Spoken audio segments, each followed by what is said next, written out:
So I'm doing a review for JNJ Homes. They sent me this fruit and vegetable cleaner, and they wrote me this really nice thank you note. And thank you for that, you guys. So let me go ahead and unbox this and tell you guys what I think about it.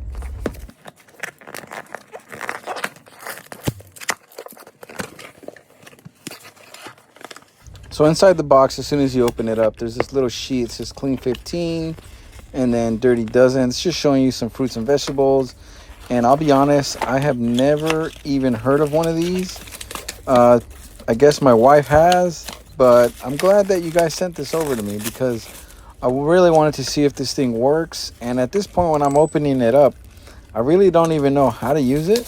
But what I do know is that it's going to clean my fruits and my veggies. And it looks relatively simple to use. I mean, it looks like you just plug it in here. That's a little portable charging station. You just put the actual machine cleaner on top, and then it came with this peeler and scrubber, which is kind of nice. This thing is really sharp, by the way. That peeler, thank you guys for that. Yeah, the scrubber, scrub your fruits and veggies is key. So what I had was some apples and some oranges. Went ahead and took the stickers off, put some water in it. I found a big bowl, and what you want to do here is just scrub up the fruits if there's any kind of dirt on them, and then put your portable cleaner inside from JNJ Homes.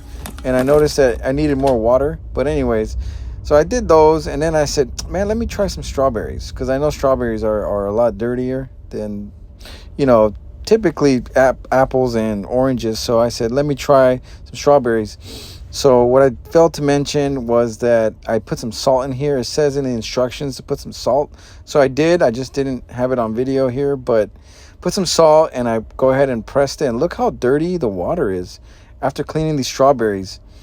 And look how clean they look now. It's crazy the difference that it makes. I was pretty amazed at how dirty these strawberries were, and supposedly they were already washed.